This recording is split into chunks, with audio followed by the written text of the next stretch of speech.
All right. Then I'd like to call the meeting to order. And you're going to have to help me because Mr. Arellano is not here, and I haven't run one of these meetings before. So after the call to order, I think what we ask for is non-agenda public comment. We asked if we have a quorum, and we Do we have a quorum? Now we have non-agenda public comment. We have two speakers. And we have two speaker slips. First of all, we have Mr. Dave Hall. Welcome, Mr. Hall.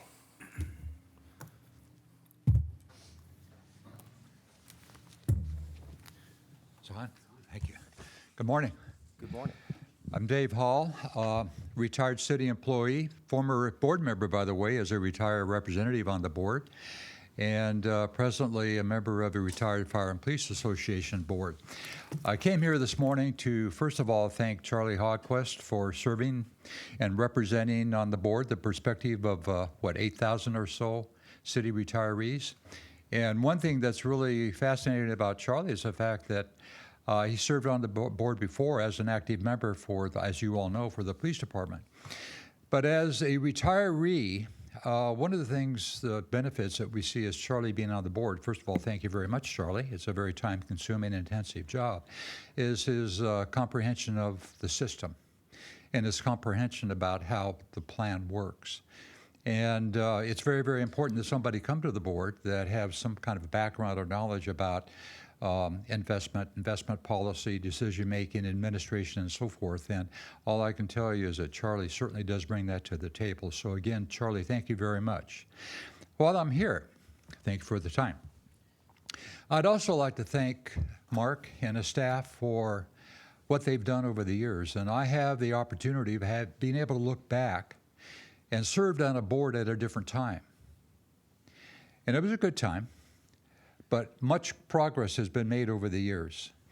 And I looked at the number of people, for example, that are being processed through the disability application.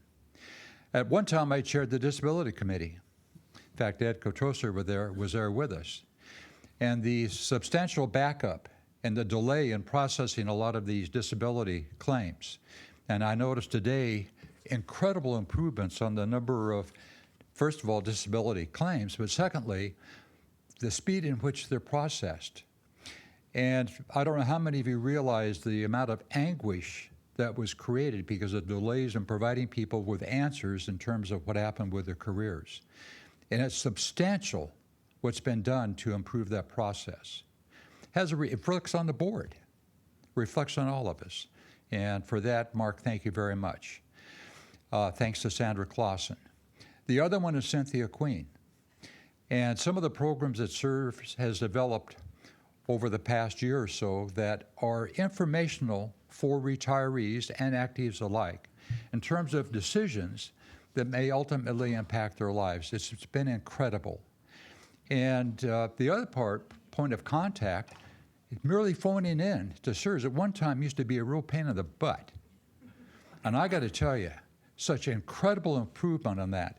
And as a board member, I could, countless times, complaints I got from members about, I can't get in, nobody answers the phone, there's the delay. And thanks to Mark and staff, they have done an incredible job of improving that. So the ability to serve the customer has been wonderful. And overall, thanks to all of you, I don't know how important you see your role to be to us as retirees, but thank you for the decisions that you make, the effectiveness in terms of handling policy and making policy decisions that impact the investments. And it's good for retirees who can get stirred up at very little news, sense an air of credibility and certainty and confidence with the board. That's very, very important. So thanks to all of you for what you do. When you think it may be a thankless job, it isn't. And again, thank you very, very much. Thank you, Mr. Hall. I don't think we've ever opened a meeting on a more positive note than that. That was very, very well put, and congratulations to Mark and his staff who are largely responsible for those improvements. Appreciate all the kind words. And now we have another speaker whose name is also familiar to the board, Mr. Joe Flynn.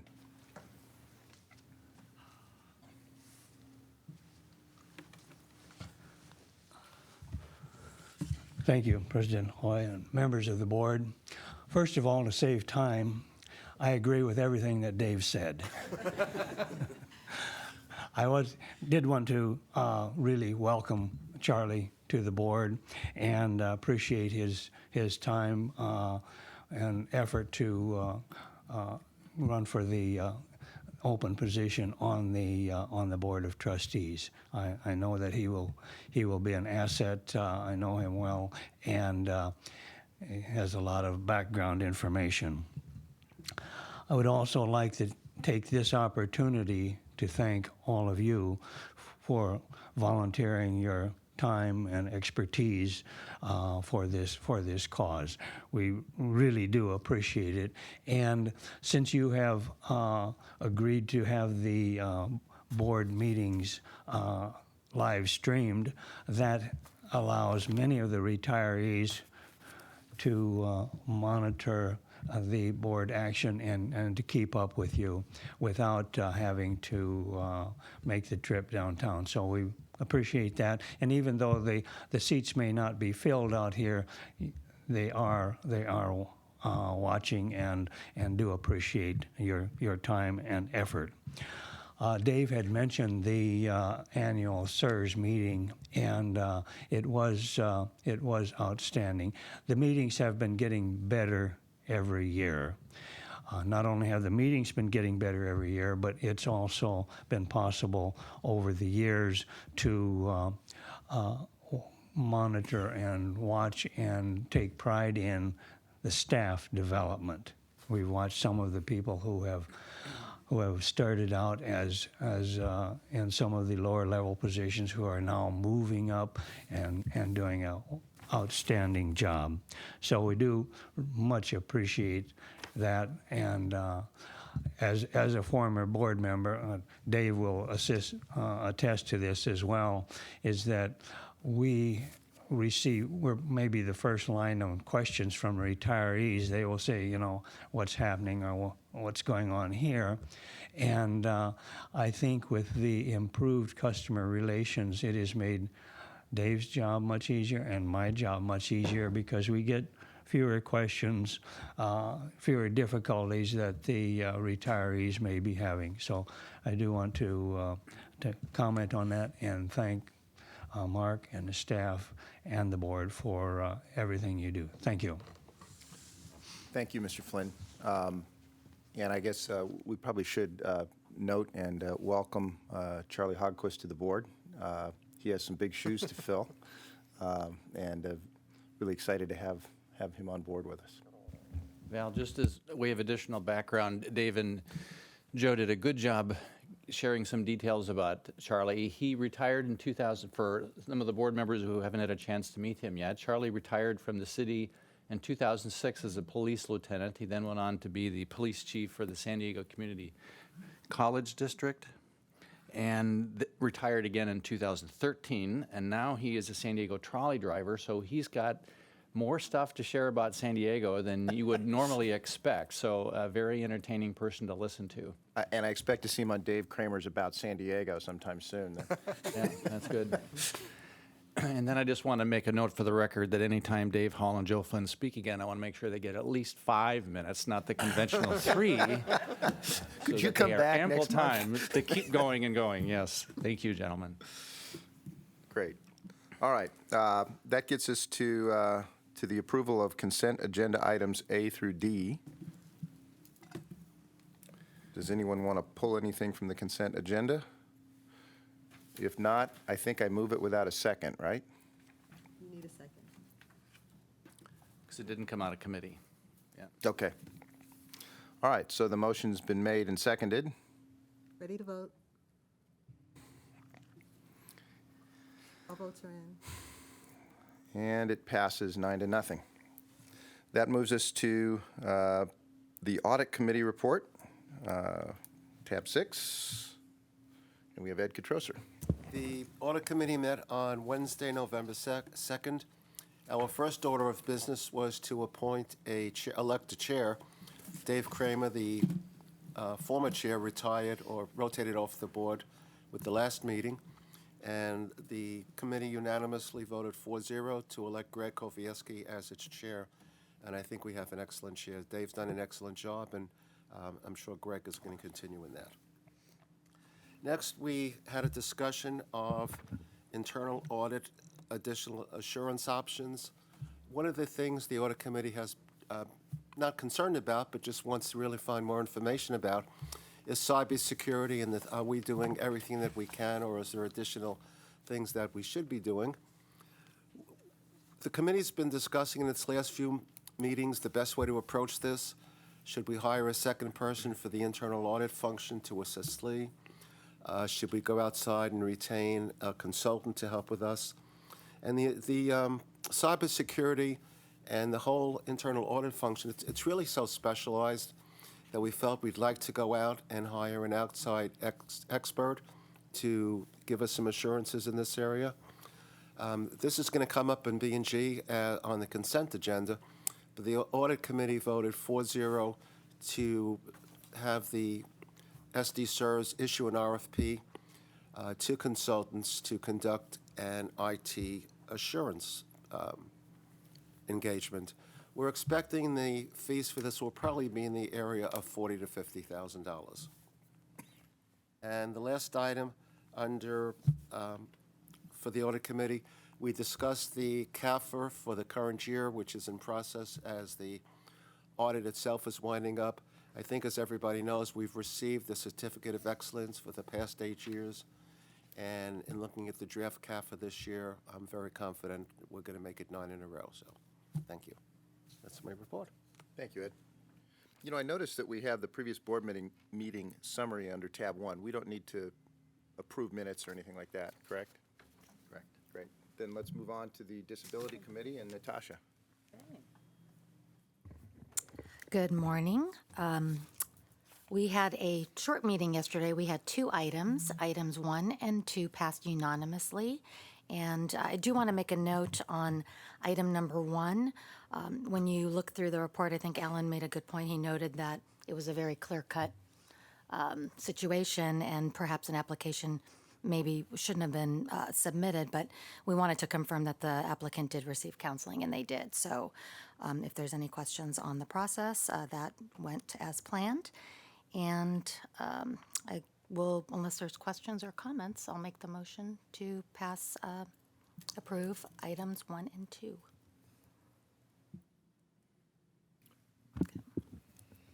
And this one does not require a second. Ready to vote?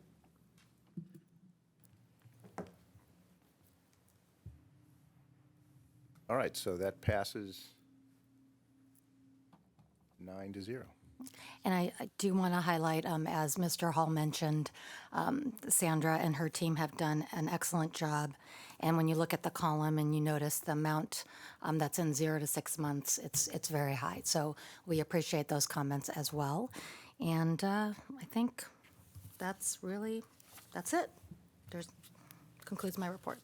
Great. That brings us to the Business and Governance Committee meeting yesterday. The committee met at 10 o'clock yesterday morning for approximately 2 hours. And you can see that meeting on video if anyone's interested. So first is the approval of business and governance consent agenda items 1 through 6. The item number 1 was the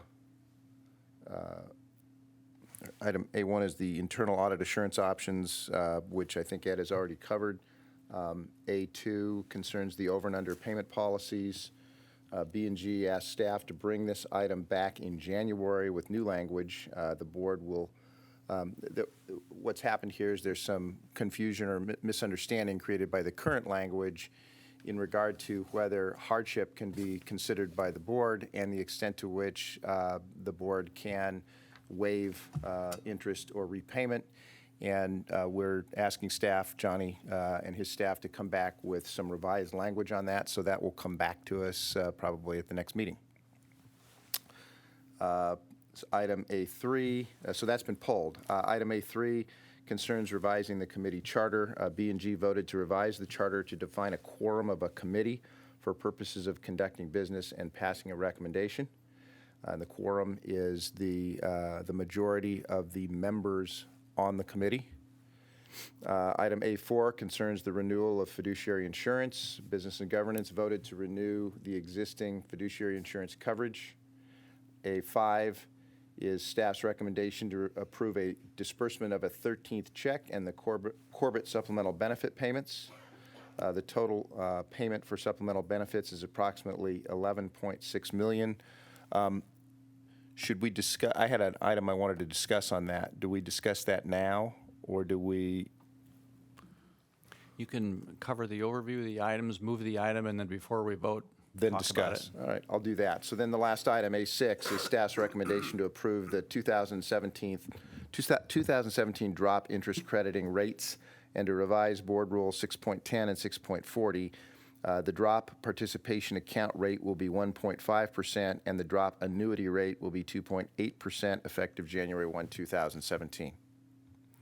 So I would move approval of the consent agenda.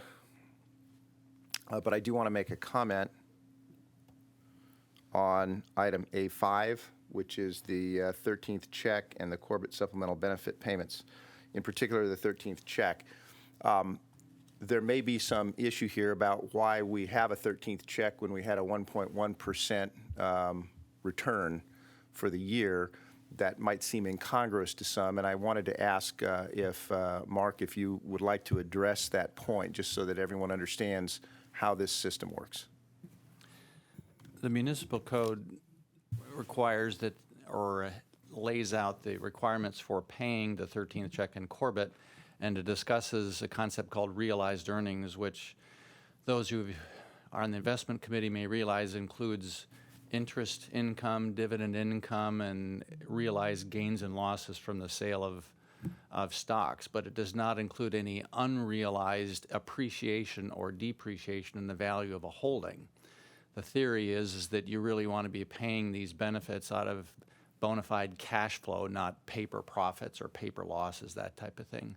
So the municipal code says if there's sufficient realized earnings, legitimate cash flows, then you can pay these benefits, including the 13th check and the Corbett. So we actually had somewhere around $200 million. I'm looking to Ted, he'll correct me if I'm wrong. About $200 million of realized earnings. And we went through the municipal code provisions on 13th check and Corbett and said there was sufficient money to pay those benefits. We did have some unrealized losses on our holdings this year, but they don't actually come into the calculation, nor do they come into the calculation in years where we have unrealized gains because they're not really generating cash flow. Thank you, Mark. Yep. Anybody else have any comments or questions? Okay. Ready to vote? All votes are in. All right, and the consent agenda passes 9-0. So under new business, no action requested. There was one item, item B1. Jessica Packard reported the great success of the new online board election process. I think Charlie Hogquist will be the last person elected under the old process. And so under the new process, we have 4 nominations that have been submitted with required signatures to run for the active general trustee seat. The online election will be held November 14th to 29th, and the new trustee should be seated and ready to attend the board meeting in January. Val, I just wanted to insert one thing as well. Besides the open elected seat that Jimmy Steele formerly had, we have the open appointed seat that Denise Thompson formerly had. That is a position for which the mayor is responsible for appointing a person. I have spoken with the mayor's office. They have not yet identified anyone. They're still working on that process. They know that not only that position is opening, but this coming March, Ed Kitroser will have served his completed 2-year term, so they know we have 2 openings on the board that they need to fill, start working on. So working with the mayor's office, if you all have someone you believe that would meet the charter requirements, I know the mayor's office would be welcome to receiving any input from any of you on bona fide candidates for the appointed seats. Great. So that brings us to old business, and under action requested, there is one item, item C1.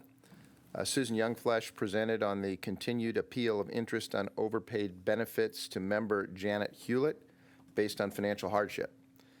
Staff wrote the city, the member's plan sponsor, to request payment of the interest on the overpaid benefits to the member. The city declined payment. The member was notified and has paid the overpayment and associated interest. The committee approved staff's recommendation by a 5-0 vote. I'll move the item, and no second is necessary.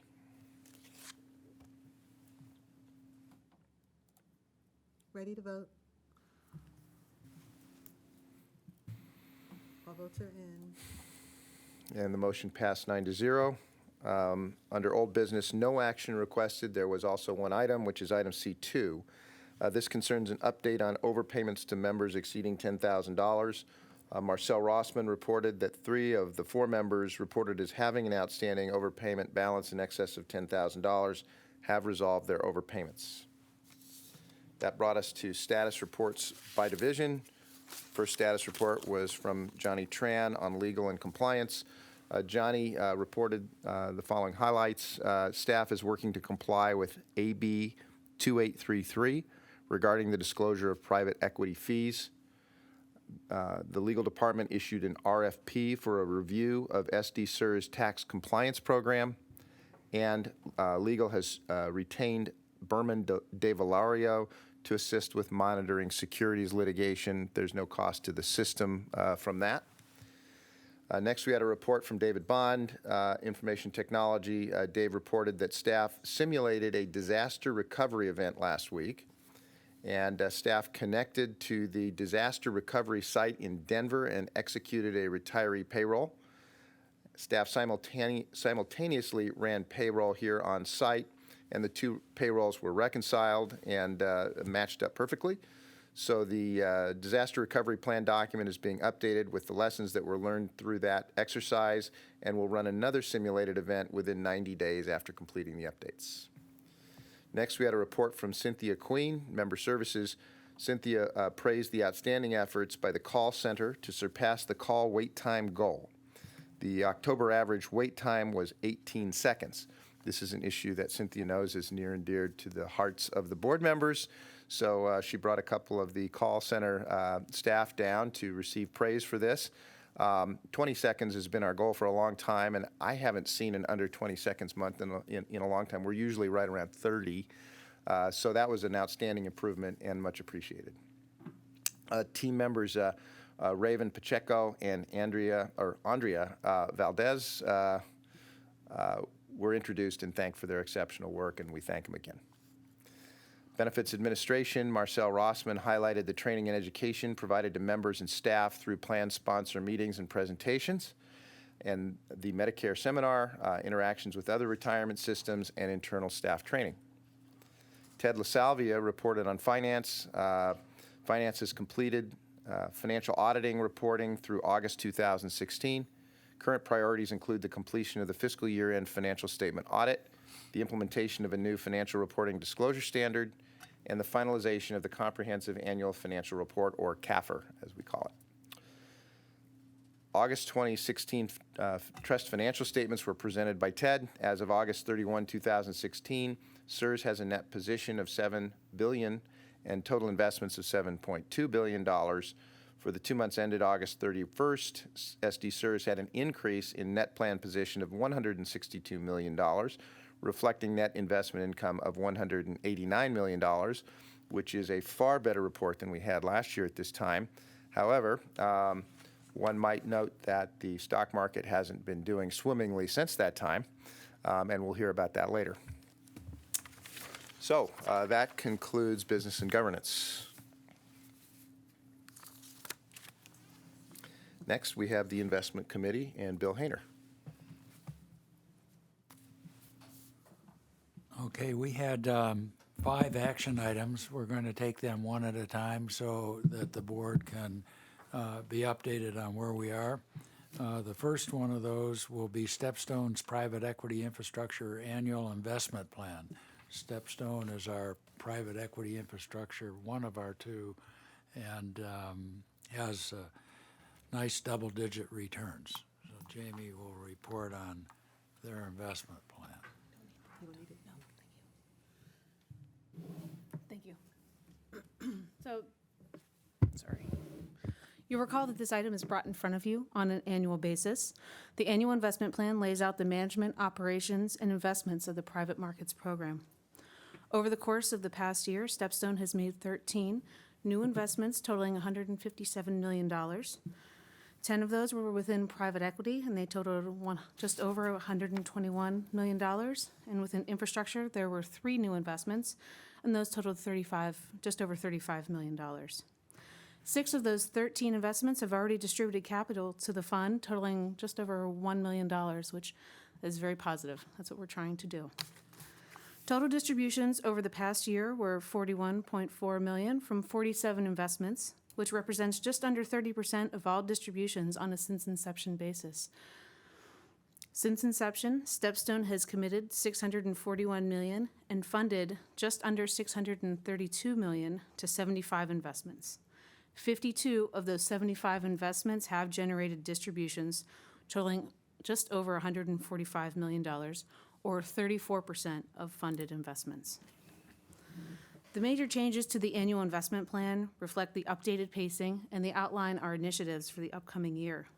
The pacing analysis is showing that StepStone will reach its target allocation of 6.5% by the end of 2016. This is 3 years ahead of the projection from last year. The reason for this is that SDCERS assets grew at a slower rate than the StepStone market value over the past 2 years. As a result of this, the fund will exceed its policy target of 6.5% temporarily over the 2017 to 2019 time period. For 2016, StepStone is proposing $100 million in commitments, which is down from the $150 million proposed last year. In addition to that, over 2017 and 2018, they will also continue that pace of $100 million per year. In terms of focus for the next year, StepStone will remain consistent with their approach to investing, continuing to favor secondaries, co-investments, and seasoned primaries as they offer the best opportunistic returns, seeking J-curve mitigating strategies, which can lower the risk profile of the fund and offer earlier distributions, seeking commitments in high conviction managers, seeking larger commitments in high conviction managers, and then targeting investments in attractive industries such as healthcare and power generation. And with that, I'd be happy to answer any questions that you have.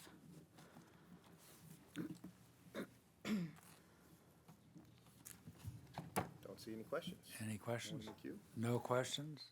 And it Then was- we'll move to approve StepStone's Private Equity and Infrastructure Annual Plan.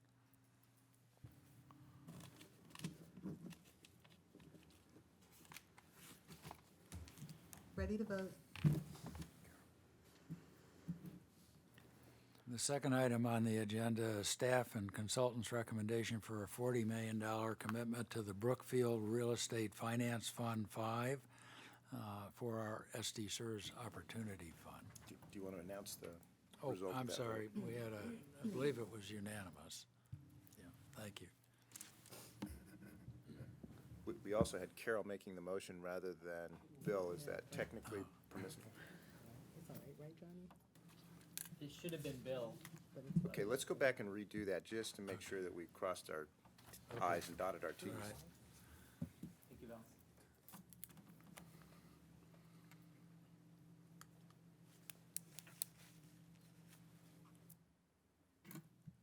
We're going back one item. Go back one item. And Val, I wanted to make a comment on two. I can do a new motion. See it. Oh, okay. Yes, Jeff. I just wanted to point out something I thought about. Kara actually brought this up. This is for $40 million, which is larger amount of investment than we normally do. We normally do I think 20 or 30 million. And then Carol brought it up that, well, how did that amount come up? And is a part of a new strategy to have a bigger chunk of funds invested versus the smaller amounts that we've been doing before. And then as time gone on, I was a little more uncomfortable. I'm still going to approve it. I just want to bring it up to the board. That was a good point that was brought up, and I thought it should be relayed to the board. Yeah, I think that the total real estate investments are how much, Jamie, roughly? It's 600 million? close to $1 billion. 600 million. 600 million. 600 million. And so $40 million isn't a huge chunk, actually, when you look at it from a real estate point of view. Yeah. I just Liza? need to clarify. The $40 million investment is for the Opportunity Fund. It is not part of the real estate allocation. In the real estate allocation, we have two investments, each worth $20 million. The reason for that being, our pacing model for the real estate allocation, we only have $40 million to spend for the whole year. We don't want to allocate that to one manager. We want to have some diversification. We split that allocation into two managers. For the Opportunity Fund, we have targeted investments in real estate of about $200 million. So we're targeting about 4 investments for that piece, just to be clear. Can you, Liza, can you just elaborate a little bit on the difference between the real estate allocation and the Opportunity Fund? Yeah, the Opportunity Fund, we're doing some real estate debt investing. That's going to be a one-time deal. We're investing in those funds when the end of the life of the fund comes. We're not renewing that. The real estate allocation of 11% is ongoing. So every year we're investing additional funds. Right now for the Opportunity Fund, we have about a 3%, 2 to 3% target allocation. We're trying to finish that allocation, and then we'll be done with that. And the Opportunity Fund isn't devoted strictly to real estate. No, it can be a variety of strategies. Okay, so any other comments on this one? Well, Do you want to vote on is StepStone? back. We need to go back and Oh. revote StepStone Oh, okay. with the correct motion. So I'll make the motion to approve StepStone's private equity and infrastructure annual investment plan. Ready to vote? Okay, all votes are in.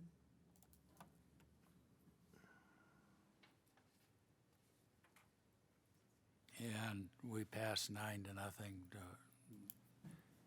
So now we'll move on to the next one. So now we'll go on to the $40 million commitment.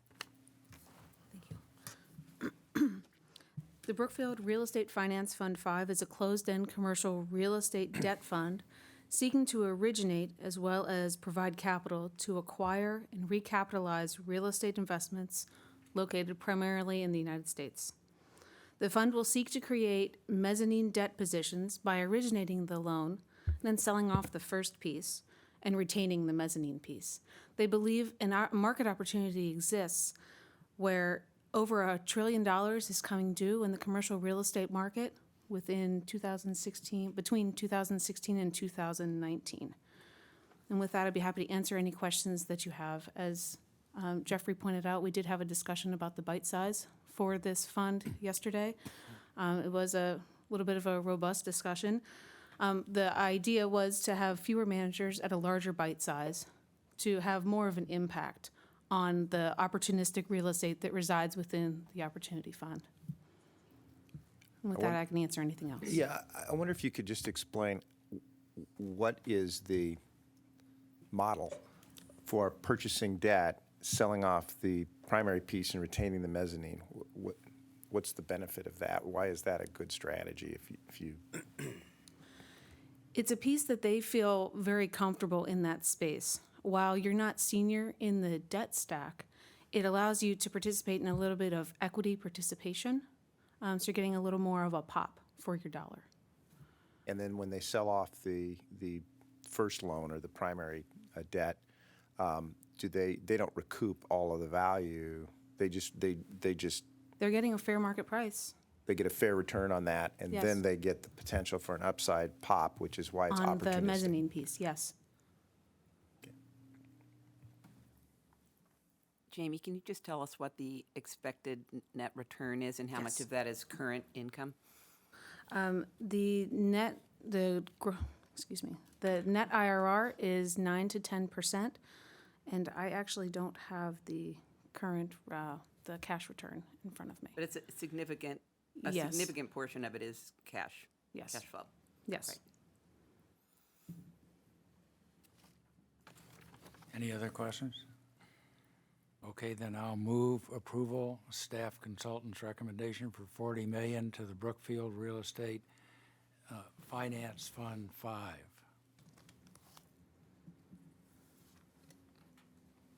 Ready to vote? All votes are in. And is passed unanimously with 9 votes. Okay, now we'll move on to staff and consultants' recommendation for a $20 million commitment to the CBRE SPUS VIII Fund. And Jamie will take that. Sure. This investment is for the real estate portfolio. This fund is a successor fund to the current CBRE Strategic Partners U.S. Value Funds 6 and 7 that currently reside within the real estate portfolio.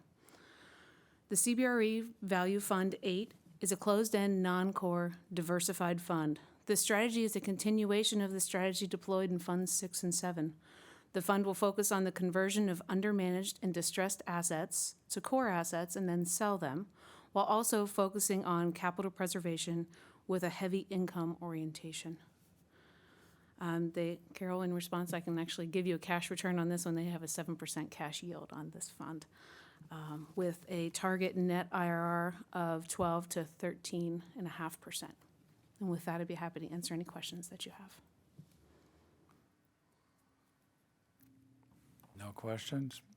Okay, then I'll move to approve staff and consultants' recommendation for a $20 million commitment to the CBRE Value 8 Fund. Ready to vote? All votes are in. And we passed unanimously with 9 votes. Okay, now we'll move on to the $20 million commitment to the Landmark Real Estate Partners 8 Fund. This is also another fund investment for the real estate program. I'm going to spend a little bit more time on this investment, not significant, but just since this is a newer type investment for SDCERS. Fund 8 is a closed-end fund focusing on acquiring existing real estate partnerships or funds in the secondary market. Landmark is able to source these deals by creating relationships throughout the industry that allows them to be seen as a thought leader or problem solver rather than just a secondary buyer. Through detailed due diligence of the individual properties, the leverage on those properties, an evaluation of the sponsor or the GP, then the liquidation plan and portfolio sensitivities that are in place, the fund will seek to acquire LP interests in institutional properties at a discount to market value. The assets are priced at levels below where due diligence indicates they would be expected to trade in the direct market. Sellers are willing to accept less because maybe they have a situation where they need additional liquidity. They might need to exit the investments because, as you'll remember, these are very long-term investments. Or they might just simply have a change of strategy where they want to exit the investments, just get out of everything and start over. Landmark is buying funds in the last half of their life. This allows them greater visibility to really know what these properties are and evaluate them properly. So it provides us with additional cash flow, the ability to mitigate the J-curve, and also to just mitigate the risk in general. And this fund is also, it is targeting a net IRR of 15%. And with that, I can answer any questions that you have about the Landmark Fund. I do have a question about this one. It sounds as though what we're buying here is someone's belief that Landmark has better access to opportunities or better knowledge about opportunities than the rest of the market. I mean, that's That's kind of how I would summarize what you just said. So I'm interested in the due diligence that's been performed on that statement. They do, you mean that Landmark does or that SDCERS has done? No, Landmark. I mean, essentially what it sounds like they're selling to us as an investor is we have information that's deeper and better than other buyers, so we can buy discounted opportunities that other buyers who are out looking for such opportunities don't know about. I Right. mean, that's kind of what it sounds like. And, I mean, their ability to be able to create they call it their partnerships with potential investors, and they do everything from just providing information to people to just having conversations with people to get a better understanding of kind of what's out in the market. That also allows people feel comfortable with them to approach them if they have a problem where they need to exit an investment. Because they have been doing this for so long, I believe they've been doing it since the late 90s. Because they're one of the longest tenured managers in doing this, they have a great ability to do the due diligence and the background checking and really digging down into not only the fund that they're looking to buy, but also digging down into the property level and looking at each individual property that resides within that fund. There's an extensive amount of due diligence that's done on their part. I think the way I look at it is that in the private equity side, there's a lot of secondary funds and a lot of private equity funds like StepStone and Grosvenor that deal in the secondary market. In the real estate market, there's Bill, only could you just- 5 of these funds. Primary versus secondary market, what do you mean by So that? secondary is they may buy something that somebody wants to sell, a piece of something. It's in a fund, but the fund wants to now sell it. So you're buying it from another fund, let's say. But in this particular case, because there's so few secondary real estate funds, that they have an opportunity to catch these things more easily at a discount than you would in the private equity side, let's say. And they've been there a long time. So like Jamie says, they have relationships. So something comes up, a fund wants to sell a piece of what they've got, they could do that, or somebody who owns several properties and wants to get rid of one. And Val, just to add a little bit of clarity on the primary versus secondary, a primary fund is like we're investing today in CB Richard Ellis Fund 8. We're making a commitment to that fund.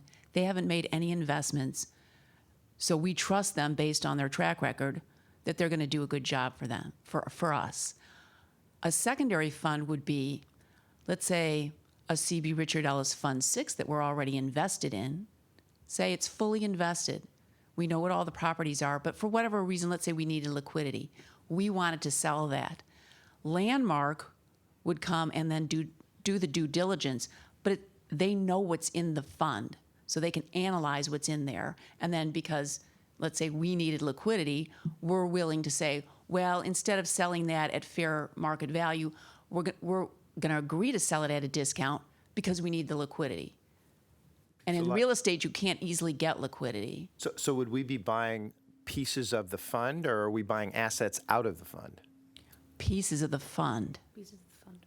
That holds So they're- underlying funds. Yeah. Landmark is buying pieces of other funds. So it's not as though the fund needs to liquidate to meet its target date or something like that and is selling the pieces out of it? No. Thank you. Yeah, so it's a little higher risk but higher return. They're targeting 15%. So, but I think it's a pretty good investment for us at this time on the real estate side. It diversifies our real estate investments.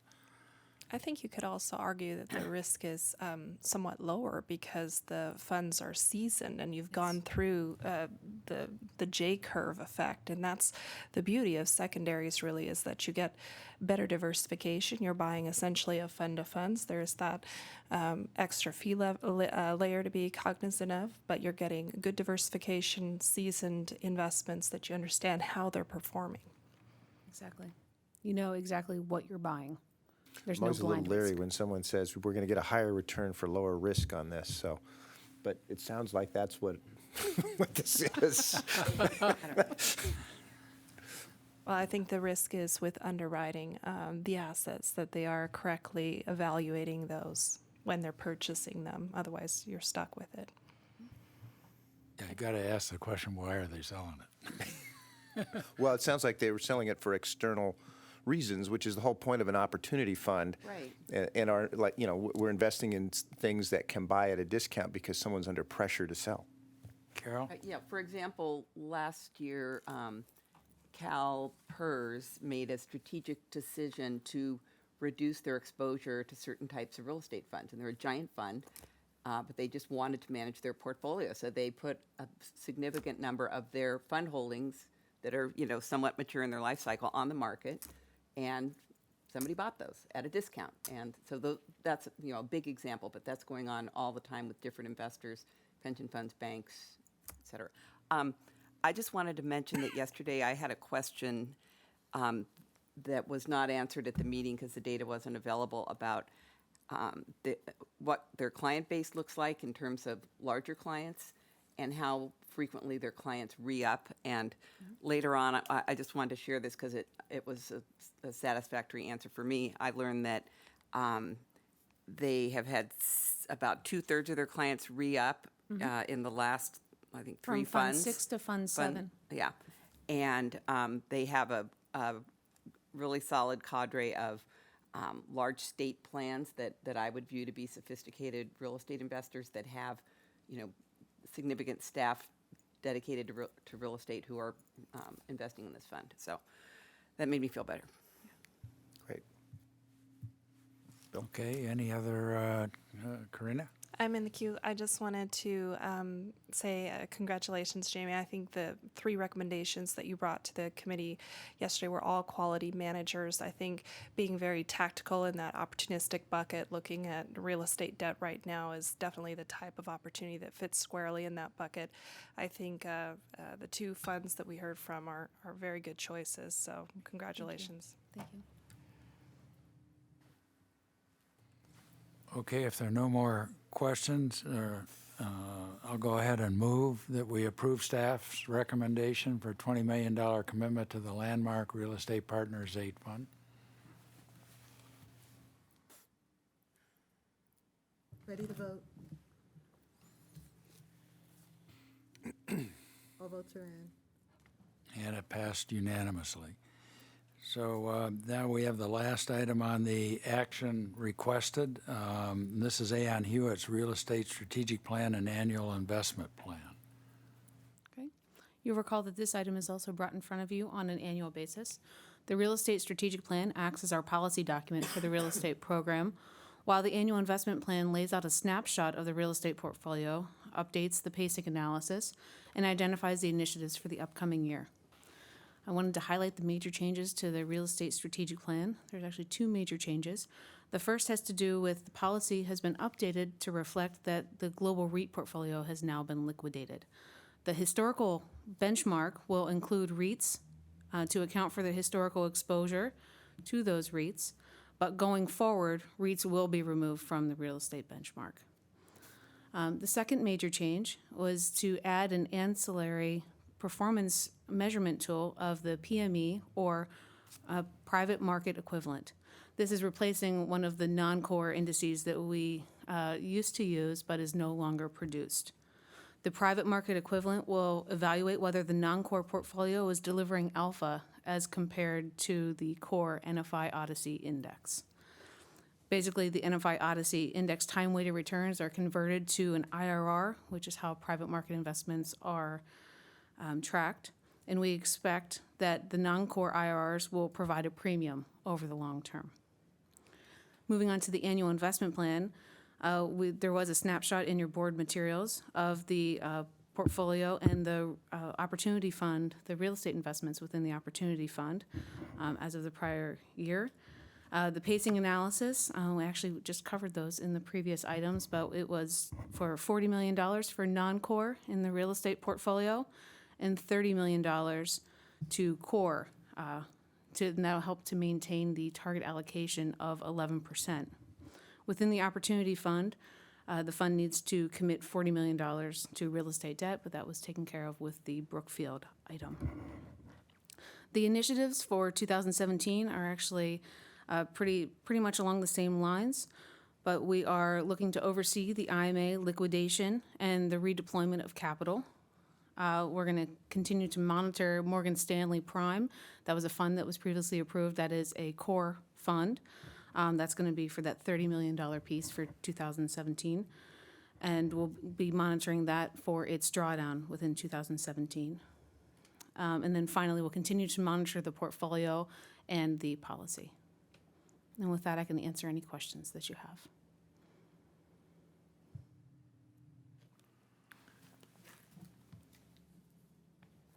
I don't have any questions. Okay, I'll move to approve Aon Hewitt's Real Estate Strategic Plan and Annual Investment Plan. Ready to vote? All votes are in. And that passed unanimously. So now we move to two non-action requested items. And this one, the Deutsche Bank Asset Management's real estate separate account, took a lot of discussion. So I'm going to have Liza step in here with Jamie and go through it with us. So I have some initial comments. We did have a very robust discussion about this yesterday, and then Jamie's going to update you on where we are in the process. And I just want to make some comments so Jamie doesn't have to say everything today. So just to remind you all, the real estate separate account is a portfolio that's managed by Deutsche Asset Management, and it's 19 different properties. Has a net asset value of about $360 million, and it accounts for about half of our total real estate allocation. Last July, the board voted to liquidate this separate account for the following reasons. One, lack of diversification. There are only 19 assets in the portfolio. Two, there's an unintended small cap bias. The average property size in this portfolio is around 20 million. And just for comparison's sake, that compares to, say, the JP Morgan Strategic Property Fund. Average property size there is over 200 million. The UBS Trumbull fund, which we're also invested in, average property size over 100 million. And then the Morgan Stanley Prime Fund, which we just approved at the last meeting, average property size around 80 million. So we have very small size properties. And because of the fact that we have fewer smaller properties in the fund, that leads to greater volatility in terms of returns. So that gives you a little bit of background. Jamie's going to update you on where we are in the process. I think we've made some good progress so far. The board will be getting regular updates at every meeting as we work through this process. The one comment I do want to make is I just want everybody to understand that we're working through this in a very thoughtful way. This is not a fire sale. We have very good options available to us, but if for any reason they don't materialize or there's some big market movement, we are not going to conduct a fire sale. We're not selling this to Landmark. No, we are not. Exactly. You're exactly right. We're not. We don't have to sell these assets.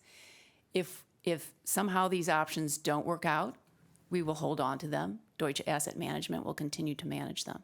So I think we're in a good position. And then with that, I'd like to turn it over to Jamie. Great, thank you.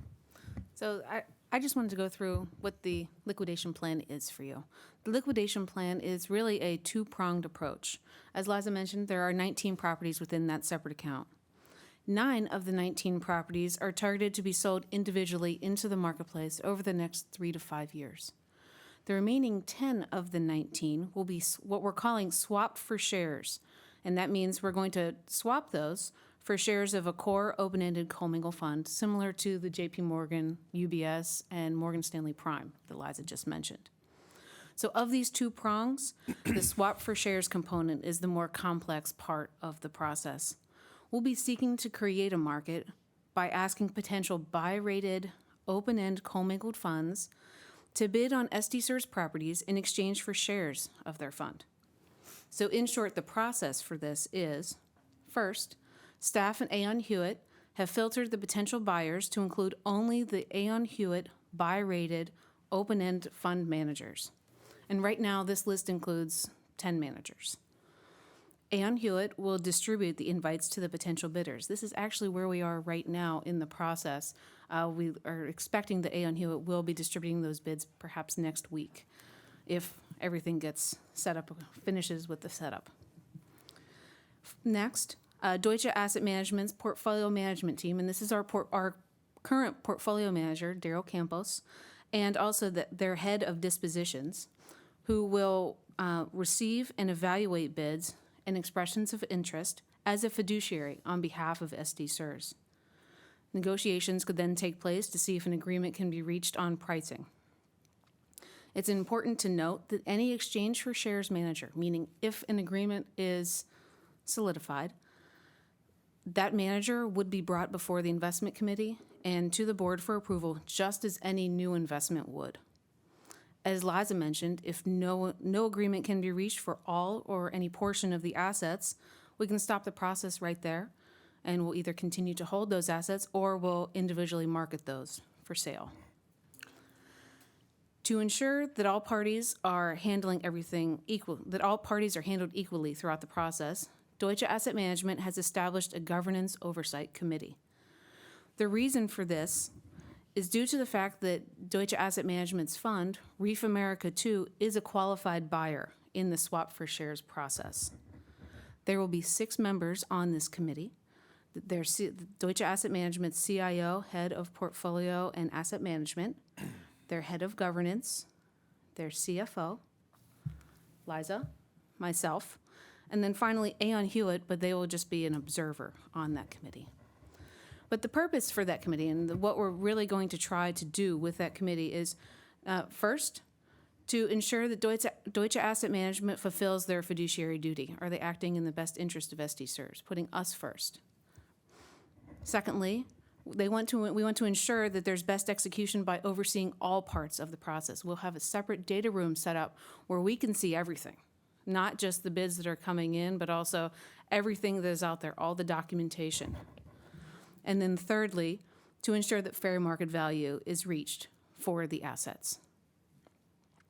In the event that Reef America II is a successful bidder for all or a portion of the assets, SDCERS will engage a third-party fiduciary to ensure that pricing and terms are fair for SDCERS. And with that, I'd open it up for questions. I have a couple questions. Absolutely. So this sounds like kind of like what I would call an UPREIT transaction. You're swapping your property for shares in a fund. Half of it is. Half of it is. To me, that potentially carries the risk of some higher transaction costs because you have a lot of intermediaries and lawyers and other people running around billing fees to make this all happen. So I'm curious as to whether there's any. Question one, I'll give you like 3 questions. Question 1, is there a higher expense to doing it that way?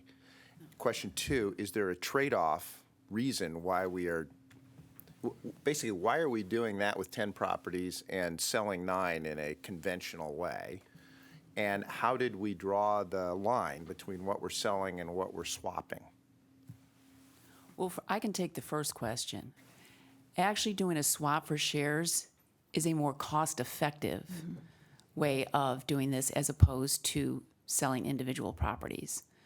What was the second question? We actually, to build on that, we won't need to engage any brokers. We won't have any brokers' fees. You'll have no commission, real estate Right. commissions. Right. Right. And that offsets whatever transactional costs there are for documentation of Right. an unusual. Exactly. Exactly. And then, All right, so the Secondly, second question is, okay, then, and I'll modify, so then why don't we swap all 19? Why are we selling 9, swapping 10, and how did we decide what to swap and what to sell? So Deutsche Asset Management went through our portfolio and really looked at to see what were the key properties, what were things that people would find attractive. I know that our industrial portfolio is actually quite attractive. We've had people approach us in the past about it, so they would have targeted those. But they went through and just looked at see where were properties within their. Where could you get the maximum Did they have return any if you work- went one way versus the other? did they have any work left to do on the property? Was there any leasing that needed to be done? Do we have any mortgages outstanding, or is the mortgage about to come due? They took all of those things into account to determine what really was what were the best assets that we could put forward in the swap for shares. What would people find attractive for their funds? So the things that had the least hair on them would go into the swap category? Yes. Do you mind if I You know, one thing say you got to be careful of in this sort of a process is you sell the ones that are attractive, and you've got this another group of 10 that may not be as attractive. You might wind up having to sell for a discount. You don't know. But the good thing is that the committee can make a decision not to sell it. If all we're getting are low bids, we can keep them. They're pretty good. Actually, the returns that Deutsche Bank has are very good. I think 11% in the last quarter. So, I mean, heck. There's no pressure. It's a good return. Karina was next, actually. Yeah. Thank you. So just to actually dovetail off Bill's point, so the remaining 9 properties that are going to be this swap for shares, are you requiring that the bidders not sort of cherry pick the 9? Like, let's say that a particular fund is maybe interested in 3 of the properties, but not the other 6. Are you going to ask, please give me both your best bid on the 3 that you're interested, but I want a whole bid on the whole remaining 9? That I'm not sure of if they're going to require a bid on all. I think it's actually 10, but if Okay. they're going to require on all 10, but they can bid on any or all, is my understanding. But there would be no sort of request from staff, please give me your total bid for the property as well as the ones you kind of want to cherry pick off. I don't think so. No, it's not my understanding. Okay. I just Carol? Yeah. wanted to make another comment on Val's questions. One of the central themes of this that I think hasn't been mentioned is, big picture, we're trying to take this small portfolio that represents, quite a lot of our real estate and turn that into open-end fund shares. Well, the buy-ranked open-end funds all have entry queues. So, like with Morgan Stanley, we made a commitment to some time ago. We haven't funded that yet because they have an entry queue. So if you just went out on the open market and sold each of these assets for cash, now you've got a bunch of cash and you have to get in line to get into the funds. So the swap portion is designed to help us jump over the queues and just transact into shares and get directly into those funds and not become uninvested in real estate. Thank you. That's the point. But And another thing I guess I would say that we didn't really say explicitly yesterday is the 9 that aren't going into the portfolio sale. Some of them have leasing issues or whatever, but I think what I heard them say is those are properties that for various reasons are just not going to be of interest to these open-end funds. And to me, that was sort of a signal of what's right about this process, because that says those properties really aren't of interest to institutions. So they're really less liquid assets. And that's the problem with us having those in our portfolio. They're really not institutional quality, and Because they're not big enough, the they're value's not big high enough, enough. They're not in the right places, whatever. And we really need to upgrade our portfolio and move into more institutional holdings through these open-end funds. Great explanation. Thank you. Just to follow up on your question too about costs and fees, there's a big cost internally here of our staff having to review all of these. So if we get bids, they've got to look at each one. That Dropbox that we've got has got to be updated for new information that comes in. We may get requests, and then information's got to be put into the Dropbox. And so there's a lot of work that staff has to do in order to make this transaction work. Well, I think the real heavy lifting is going to be taken care of by Deutsche Asset Management.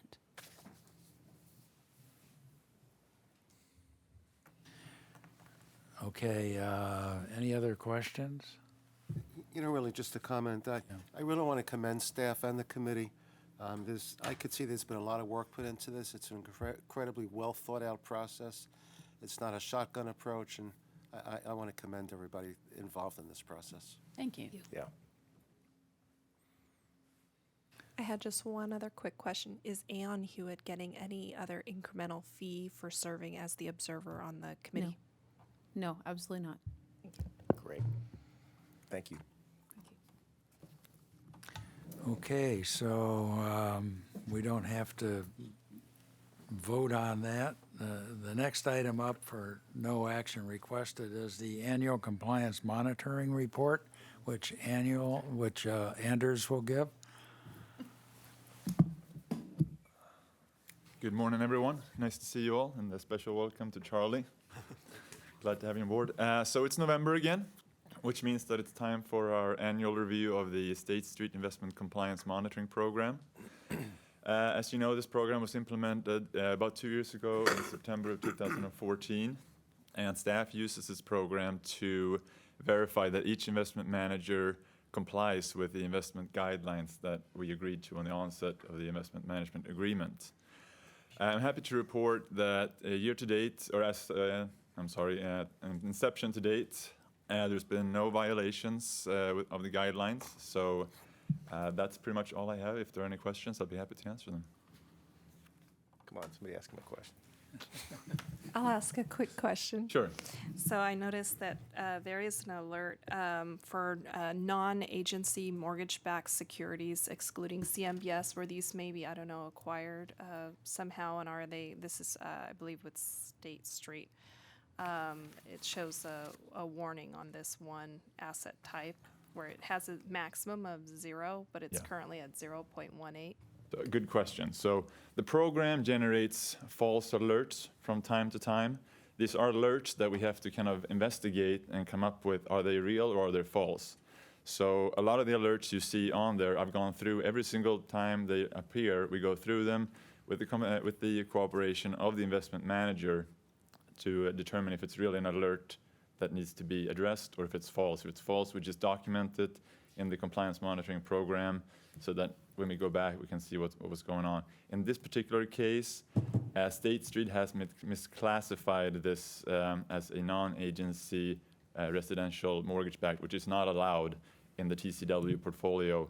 I had a conversation with TCW representatives, and it turns out it's actually a agency CMBS security. Thank you. Yep. Anything else? Okay, any other questions? All right, now we'll move on to the status reports, and Jamie's back up with a StepStone Equity Infrastructure Performance Report for the quarter ending June 30th. Yeah.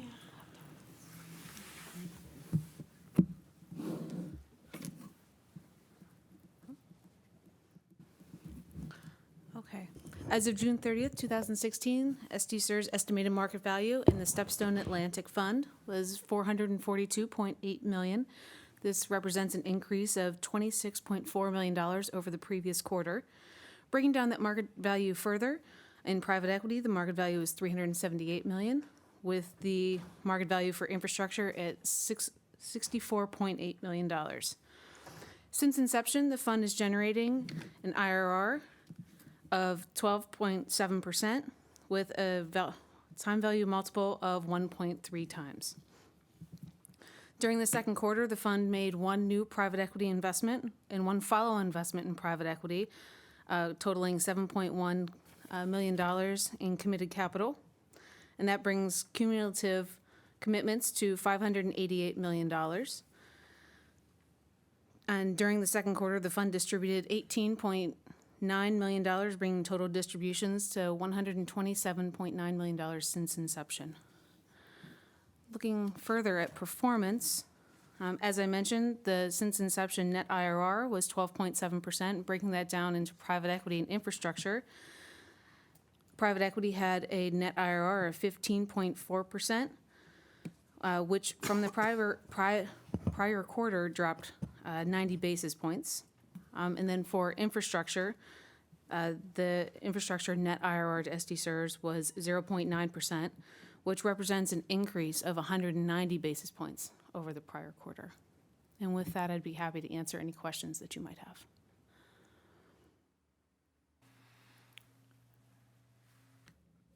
Any questions? Okay, we'll move on to the next item for status update. That's the GCM Grosvenor Private Equity and Infrastructure Performance Fund report for the quarter ended June 30th. 1 second here. So as of June 30th, 2016, the market value for the GCM Grosvenor Pacific Fund was $439.9 million, which represents a decrease of $7.1 million over the previous quarter. Breaking down that market value further into private equity infrastructure, for private equity, the market value is $362.8 million, with infrastructure's market value at $77.2 million, excuse me. Since inception, the fund has generated an IRR of 15.9%, with a 1.3 times multiple. During the second quarter, the fund committed $22.6 million to 3 secondary investments and 2 co-investments. And during the second quarter, the fund distributed $26.4 million, bringing total distributions to just over $200 million since inception. And then looking at the returns a little further, the net, as I mentioned, the net IRR for the portfolio is 15.9%. This is a decrease of 10 basis points since the last quarter. Breaking that down further, private equity's net IRR is 17.1%, a decrease again of 10 basis points since the prior quarter. And for infrastructure, the net IRR was 11.7%, which represents a decrease of 20 basis points since the prior quarter, but pretty much flat since prior quarter. And with that, I'd be happy to answer any questions that you have. The one comment I'd like to make here is that if you look at the private equity side, StepStone and Grosvenor, and take the distributions into consideration and the fact that each of those funds has about $400 million plus in value right now, it's a $1 billion program with 2 companies, but we've had tremendous double-digit returns. And if you look at the last 2 years with our 1.1% and 3.3% returns, not very good. Without those, we would have been negative. So in total, and if you take the real estate and add that on with another 10% return roughly, and a large portfolio, the diversification that the staff has done in the last 7 years or so, that's when the private equity is brought in, is you've got about, I like in my mind to say you got about a third in public equities and a third in alternatives and a third in fixed income. But they've diversified very nicely so that when the markets go up and down, we can take advantage of some of that. I think we need to thank staff for the work they've done over these years. It takes a long time to position a portfolio like this to get us in a position where, you know, we can ride out some of these down markets. So, anyway. Jamie, just a comment going forward. When we have these reports like this, it'd be helpful when you say from inception, if you can give the date of inception on these, just so we know Absolutely. what period we're talking about. I'll make sure of that. Thanks. Thank you. So now we'll move on to the Aon Hewitt Real Estate Performance Report for quarter end of June 30th. So again, this is another alternative and has done very well for us.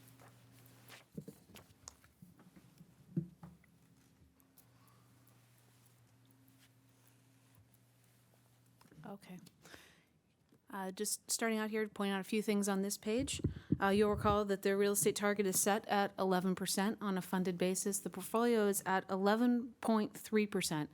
And why I wanted to draw your attention to this is while it looks high, it's actually because at the end of June, when this report was prepared as of, we were in a bit of an awkward situation where the board had approved the reorganization of the funds between the Opportunity Fund and the real estate portfolio, and also with the termination of the global REIT program. The REIT program had not been liquidated at that point.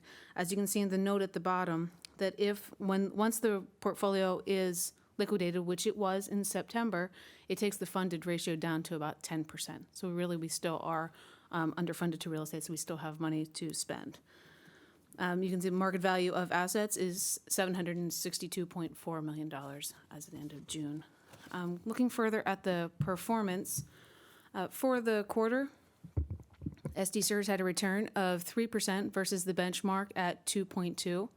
And for the 1 year, this is actually a very unusual number, but SDCERS had a return of 14.2% versus the benchmark at 11.5%. Over time, we would expect that 1 year number to moderate back down to a more realistic level of closer to 8%.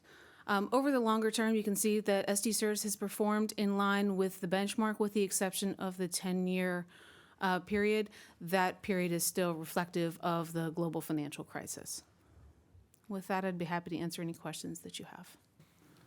But the benchmark also reflects the global financial crisis.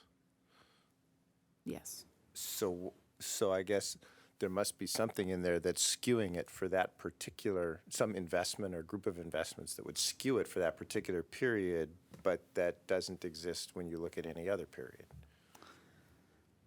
Yes. I would attribute it to some investments that are about to roll off of they're about to terminate their fund life. Okay. But that's what I would say is So explained. we have identified pretty much why that happened. And, Yes. Okay. Some of the older vintage funds.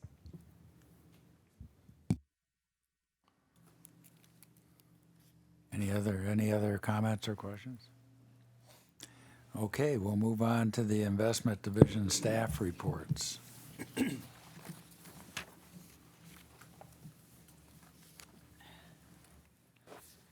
All right, the reconciled market value of assets as of the end of September was $7.143 billion. 8 wires totaling $6.1 million were sent out for payroll payments and operating expenses, and $72.7 million were sent out in August and September for monthly benefit payments. I would also note that I completed a rebalancing activity recently, raised $240 million out of U.S. equities, and this was basically because we needed to fund the Allianz Structured Alpha strategy for $200 million, and so cash levels were getting pretty low. And so that cash will be overlaid to our 78% return-seeking, 22% risk-mitigating asset mix. And then one last comment. In case for those of you who have not met him, I want to introduce the newest member of our investment team, Dimitrios Haldis. He's been on board about a month now, and he's going to be taking on some of the operational kind of audit, CAFR duties from Jamie, but also learning all aspects of the portfolio. He has an undergraduate degree in economics from Notre Dame. Yes. And moved here from Chicago, so yeah, go Cubs too. So join me in welcoming Dimitrios. Thank you. Welcome, Demetrius. We need to bring some of that Chicago Cubs stuff to the Padres. I have a question while Liza's up there. Some of you may have seen this a couple of weeks ago. There was an article in the Wall Street Journal, which I forwarded to Liza and to Mark, which talked about the Nevada system. And basically what it said is that Nevada system, they just invest in the market and sit back and everything is passive. And maybe if you could address the benefits of what we're doing and why we seem to be doing better than Nevada, although Nevada says they're doing as well as anybody. Well, we have a combination of both passive and active management. And really, that starts with when we hired Aon Hewitt back in 2010. When I came on board in 2008, the portfolio was all actively managed. And when we hired Aon Hewitt, they had a viewpoint, which I agreed with, that you really should have a substantial amount of the portfolio passively managed. You get access to the market opportunity at very cheap fees, and then you hire managers for skill. You don't have to fill every box. So you don't have to have, large cap growth, large cap value. You hire managers for skill. So we really have a combination of a significant component of passive management in the portfolio. About 60% of public markets is passively managed. The rest is actively managed. And then we also made a big commitment, probably about 6 years ago, to alternatives. And that gets back to what Bill was talking about. When I came on board, we had an 11% allocation to real estate, and that was it. And we made a commitment to start up a private equity program, which we started with an allocation originally of 5%, and then we increased that to 10%, and we added a 3% allocation to infrastructure, and we created this opportunity fund. So we're different than just all passively managed, but I think we have a really nicely diversified portfolio where you have some passive and you have active, and the active is doing what it needs to do, so. We also have some core fixed and passive as well. Exactly, yeah, that's public markets, right. Right. And so, you know, the passive, I think it's a good idea to have passive like Aon's recommending, some passive. Yeah. I think particularly you mentioned large cap equity, and there, if you look at median manager returns, they're negative over different time periods, and that's before accounting for fees. So certain markets that are very efficient and deep, you're probably better off with passive over the longer term. Absolutely. Yeah, I kind of, you know, it's an argument of how much you do. My feeling about passive, if everybody went passive, all the pension funds went passive, it takes money out of the capital markets that creates new companies and allows companies to grow. So you can't have a totally passive market. It doesn't work in a capitalistic system. Yeah. But I think in the case of pension funds, it's a good idea to have a portion of your money in passive. It's more conservative, let's say, than active. But when you get active managers, you get the upside too. Yeah, no, if you invest passively in very efficient markets, that frees up effectively active budget to put that to work in less efficient markets. I'd like to just comment, other people have said the same thing, but I am continually impressed by our investment staff, Liza and her team, and Jamie and Anders and soon Demetrios. I think the members of SDCERS are extremely fortunate to have these people working for them 24 hours, 7 days a week. And I wish I were a city employee in the sense that I would like to have this wonderful benefit. And it's a shame that things happened years ago that have created a political climate where I think the public doesn't really understand the extent to which these folks, Mark, Liza, her team, and frankly everybody else, makes life better and easier for retirees of the city. And I think it's just a tremendous benefit. And no matter what happens in the market or what kind of return we may get from one year to the next, I know that Liza and her staff have carefully chosen investments and strategies after thorough investigation and review based on the best available information and the latest knowledge about how to structure investments in a portfolio like this. And I'll have that confidence whether we earn 1% or negative 5% or 25% in any given year. And I think that's really, really important. And so I want to add my words of commendation to those that have been given before to our terrific staff. And I want to say to Demetrios, go out there and invest like a champion today. Go Irish. Thank you. So that's my Marty Schottenheimer speech for the day. But. Okay. The only other thing I would comment on is that the assets went back up over $7 billion, and that's largely because we got a major contribution from the city, because the last time I looked at it, it was 6.8 or something like that. So that money comes in once a year, and that's what causes that jump, but it's also used up throughout the year.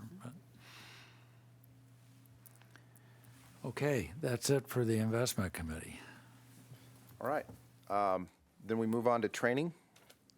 Johnny Tran. Yeah, good morning. So most of you know every year we work with you to create an individual training program. We're going to start that again in January. But in the meantime, if there's any conference that you'd like to attend and get approved today, we could do that now.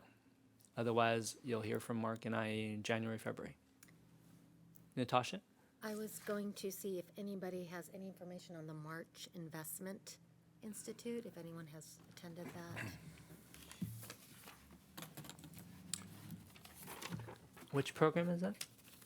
The IFEBP?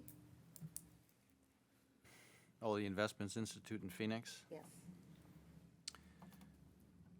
We don't have anyone currently on the board that has. I take that back. Thanasi went to the conference in March of 16. So he didn't give it super high marks. Okay. So Johnny did mention that he and I are working on identifying a good training plan for each of you for next year. So we've taken a look at all the different classes. I've spoken to a number of you about which ones you especially liked and ones you especially didn't think were as great. And that will lead to us coming back with a fresh set of recommendations for you for all of 2017 that I think will take into account what you've already taken and what some other conferences are that I think are well regarded by your peer group. Okay? Great, thanks. Yeah, no, and I've benefited greatly from the education program, and I would say that the 4 Wharton programs that I attended, which is Investments 1, Investments 2, Private Equity, and Alternatives, I think it was. Those were really good programs run by professors with pretty good attendance across a lot of large funds like CalPERS and all that, send people there. And I thought those were well worth it. Johnny, or maybe it's Cynthia, I think I am signed up for the legislative conference in Washington, D.C. at the end of January. January, yes. I am, okay, then I'm good. Yeah, now, I was checking on that one too. I'm signed up for one of the Washington ones. I don't know if it's January or March. Do you have that down, Johnny? I don't have it down in front of me, but I'll get it to you today, Bill. Okay. And my notes are up. Great. I think that Thank you. concludes training, and we move on to business operations. Old business action requested, discussion and consideration of compensation for the chief executive officer, and then discussion and consideration of compensation for the chief compliance officer. Do we excuse Mark from the room now while we? I'll come back for John's. All right.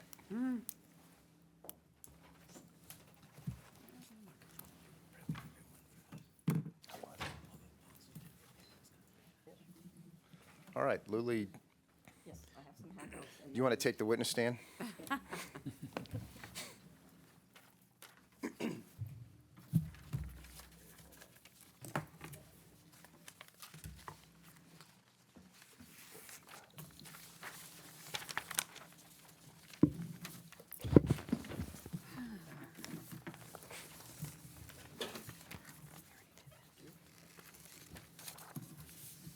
All right, Ms. Silva. Thank you. Getting all my stuff in order here. Okay, so before you, good morning, everybody. Lourdes Silva, SDCERS HR Manager. And before you, I'm having, you're going to receive a list of the administrator listings, which was one of the requests that came through. That shows the 41 pension systems in the state of California. And then additionally, the total base and non-base salary survey. And this survey was similar to the survey that you received at the September meeting. But I've included 3 additional columns to the right, which is the defined benefit and then defined contribution plan. And if whether or not we're Social Security participants, and then the employee contribution offset. So when you look at the DBDC, this is the total base and non-base salary table that I'm referring to. We are the only system of the system surveyed here that we actually have now a defined contribution plan. We do not participate in Social Security as some of the other systems as well. And then the employee offset, I just want to kind of clarify, there are only 2, Contra Costa and SDCERS, and there is none for us. So agency does not pay the employee contribution, which means the employee does pay the full portion. So I just want to make sure that that's clear. So basically, for Contra Costa and San Diego and none of the others, the employee contributes an additional amount. Yes. correct. Okay, so while you look at that, I did want to at least get to some of the information that we discussed and then give you some statistics, and then at that point, I'll, lead you through your discussion. But I do want, there's a couple of things that I do want to share. And we discussed the actuarial study, so I do want to make clarification on that.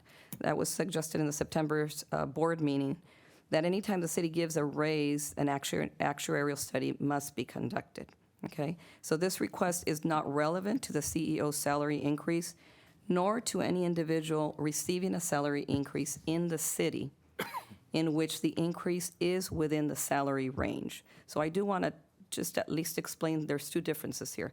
There's a salary range that's capped, okay, and that's capped until 2018. And it's capped for both classified and unclassified employees. So there is no way, unless there's a charter change, that can be changed, okay? So that's capped till 2018. So that's not what we're referring to here. We're referring to a pay increase for anyone, whether it's a classified or unclassified member, as long as it's within the salary range, and that is something that can be done, okay? So I just want to make sure that was clear. That was Charter Section 70.2, in case anybody would like further information on that, and it's base compensation. Also wanted to note that it doesn't, so I think I talked about this, I'm sorry. I want to clarify as well. So Mark's current salary right now is $227,000, and his cap is $291,590. So unless there was a discussion about giving Mark over a 28% pay increase, that would apply at that point, okay?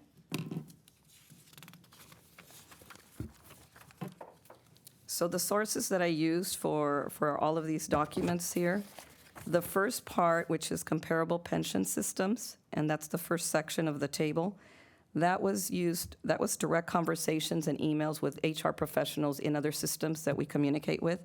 So that's accurate data at least for June 2016. Anything that has the double asterisks, that data was collected through either Transparent California or through our Caliper survey that we collect data, and it's a 2015 to 2017. So that's kind of data that we have access to as well. I did want to note that there are, of the 41 pension systems in the state of California, SDCERS is the 13th largest. And of the systems that we surveyed, SDCERS has the maximum number of tiers, which is 27 tiers, which makes our system much more complicated, and it really does require a lot more accuracy. So those are extremely important points.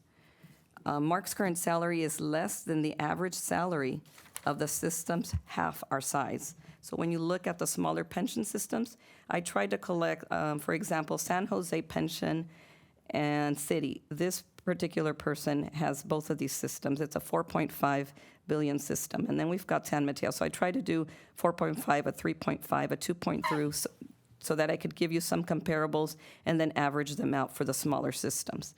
So if you look at the smaller systems, the average there is 235,000. Then what I did was the very top one, comparable pension systems, I did the same. I put us in the middle there with a 7-point system. I put a 7.4 and an 8, as well as a 6.8 and a 6.6, and then came up with an average of systems to the 246. Then we've got the Orange County and San Diego, which are larger systems, and I only used 2 of those as comparables, and that puts you at the 263 average. When it comes to the car allowance, so of the systems surveyed, Mark is at his highest and this is part of the city charter, so that's in the city charter. So there is no possibility to give him a higher car allowance. He's currently at the $3,600 annually. The average is $10,338 for the systems our size. And then I'm almost done here. I know that there's discussion as well. There was also a discussion, and it was stated that there haven't been any pay increases in the last 8 years. Okay, so that's kind of just a blanket statement. So I just want to discuss a little bit about what that means. So you have to go back to the salary ranges, right? There are no salary ranges increases. That's correct. That's a correct statement. But pay increases come, every department, city employees, whether they're classified or unclassified. So what I did was I checked to see how many employees within our division, classified, had received salary increases. 54% of our classified staff have received salary increases in different forms. The average could have been anywhere from a 5% to a 20%. The reason for that is because we've had reclassifications, we've had promotions. People leave our department. A lot of times we do tend to hire from within. We are a small department, so we want to make sure that we train people so that we give them those opportunities. We give them merit increases, which in the classified service, a merit increase is going from step A to step C to step D to step E, and there's 5% in between. So an employee can get this is within probably, I'm looking at a 3-year period, anywhere from a 5 to a 20% pay increase. We've also had pay increases for our unclassified staff. Approximately 70% of the unclassified or exempt staff have also received a pay increase between approximately about 5 to 6%. Mark's current category in his classification, in the salary ordinance, which is Exhibit C, there are what we call levels. The Executive 5 level is the highest level for the unclassified in the Exhibit C. And these are the highest paying officials in the city. We have 5 classes in that. We've got the Chief Operating Officer, we have the Assistant City Attorney, we have the Assistant Chief Operating Officer, we have the Assistant to the Chief Officer, and then we have the Retirement Administrator. Mark's position is included in the Executive 5, again, the highest paying. Within the last 3 years, the Chief Operating Officer has received a 31% pay increase. Within the last 3 years, the Assistant City Attorney has received a 26.5% pay increase. Within the last 3 years, the Assistant Chief Operating Officer has received a 41% pay increase. The Assistant to the Chief Operating Officer position is vacant at this time, so I have no salary data on that. The Assistant Retirement Administrator has received a 13% pay increase within the last 6 years. When you mean Mark's position? Yes. Additionally, I looked at the Executive 4 just to get an idea of pay increases as well. And at the Executive 4 level, the Deputy Chief Operating Officer has received, within the last 3 years, a 75% pay increase. Another Deputy Chief Operating Officer has received a 37% pay increase, and the CFO has received a 25% pay increase.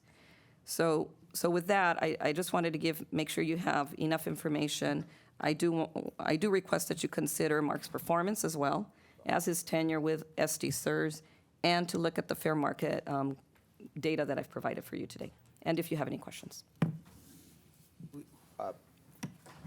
I have a quick question, and then I'm going to go to Ed. But I have the benefit of looking at some data that I asked for, and it looks to me as though the deputy, or rather the CFO at the city, presently has a salary of $241,519. Is that correct? That's correct. At 2015, so I don't have. 2015, so that may have. So there could have increased been since another then. increase, absolutely. All right, and that's Mary Lewis, whom we all know and love. And that compares to Mark's salary with the auto allowance of $230,716. Correct. Okay. Ed? I really appreciate all the work you've put into this, Louis, and it's very, very helpful. I especially like this chart comparing Mark to other systems. I frankly don't like discussions about percentage increases. I mean, it's nice to hear it, but we tend to get hung up. Should it be 3%? Should it be 5%? I prefer to look at it, what's the market value of the position? If Mark were to leave today, what will we have to pay to replace his position? And I honestly don't know what the percentage increase is, because I haven't, but my sense is that Mark's fixed total salary should be in the range of about $240,000, including the car allowance. And that's a number that I'm very comfortable with. I think it's 5 to 6% if we want to talk about percentages. But again, I'd like to steer away from percentages, but to talk about what's the position worth and what's Mark worth to our system. Natasha? I just have a question, and I agree with what Ed's comments were, but this is a question about the city salary increases. Were those all promotions into new positions, or were they increases in the current position? Because I just want to clarify, those numbers seem very high. Yes, they are very high. I know that some of them were new to the position, and I want to just make that clear for the record. Right, so no, the chief operating officer, all three positions for the executive 5 are all within the same classification. So there was no change, there was no promotion. It was the increase per the actual classification. So 2013, 2014, 2015 data, three years of data. Okay, so the same person received those increases? Yes. Tom? I'm just really conflicted. You know, there's so many city employees out there that are not getting any pay raises, and that's been going on for several years. It's clear to me that Mark, in this point, deserves a pay increase based on where he is with his peers, as well as what he does within the city, and by what Joe Flynn and Dave Hall, shared with us today, how it's being recognized. But I am seriously conflicted about providing any pay increase to another city employee when there are so many employees out there that are not receiving it, not getting the recognition for the hard work that they're doing in helping, serve the citizens of the city of San Diego. Thanks, Tom. Anyone else? I think I'll jump into the queue unless, Bill, did you want to? I think that I kind of go along with Ed and his thinking on this. I think that something around the range of 240 would be acceptable to me, and about a 5% increase. I'd like to make a couple of comments. First of all, I'm sensitive to what Alan had to say last time and what Tom is saying today, and I appreciate that not everybody in the system feels that they're being equitably treated in terms of pay and compensation increases. This board has only a responsibility for this decision and not for any other decisions. And while there are members of the board who have roles in the city, police or fire, and even unions or what have you, that may give them additional information, knowledge, insight, and perspective that not all of us have, I think we need to check that at the door, because here our fiduciary responsibility is to the members of this system and not to anyone else. So the information and knowledge is worthwhile, and I appreciate hearing it, but the perspective has to be solely the perspective of a trustee of this organization, of this fund.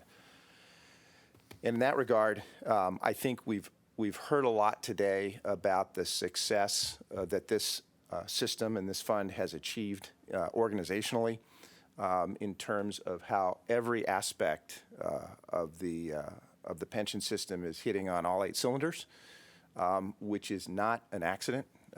It comes from careful, thorough organization, preparation, work, and consideration of all the different things that go into making an organization like this a success. I think this is a model organization, a model pension fund in the state of California. Our own Mark Hovey is the president of CalPERS, and I think he's not the president of CalPERS, by chance. I think people understand and recognize Mark's talents and abilities. We have a competitor system right here in our own county, SDCERS, the county pension fund, where David Wesco is presently holding the position that Mark holds for us. We've been poached before by SDCERS. We lost a very competent and qualified deputy and chief legal officer to them. We've lost board members to them, although that's not quite the same. Board members are expendable and have to rotate around anyway. But I do view Mark as the indispensable man here. So my feeling is that whatever we do, we have to do it with an eye toward what's best for this system. What do we need to do to protect our asset in Mark Hovey? And what are the other opportunities that are out there? And I'm not talking about what do they pay the CEO at Goldman Sachs or Morgan Stanley. That's irrelevant. But what do they pay the CEOs at our competitive funds? That's highly relevant. And I, for one, do not want to see Mark paid at a level substantially below what others in his position make in other funds, because I think that puts this fund at risk of having to go out and find someone else to fill those shoes. And I don't want to be in that position. So I think it's consistent with the things that Tom and Alan have said to say that if we were in control of the world, we could do things differently, but we're not. We're only in control of our own destiny here. And in that regard, I think it's really important that we bring Mark up to market for the position that he holds and recognize the success that he's had. And he's not just starting in this job, he's done it. And it's in place. And all you have to do is think back to 7 or 8 years ago to see the accomplishments there. So I would favor raising Mark's base salary to $240,000 and having not his total including car allowance. I'd leave the auto allowance alone, and I'd raise his base to $240,000, bringing his total to $243,600, which is probably more like a 7.5% raise or a 7.25% raise. And I would do that knowing that it's a hard thing for Tom or for Alan to do, but still respecting that harder yet would be taking any risk with losing Mark because we were pinching pennies. So those are my thoughts. And I'll call on our newest member, Charlie Hogquist.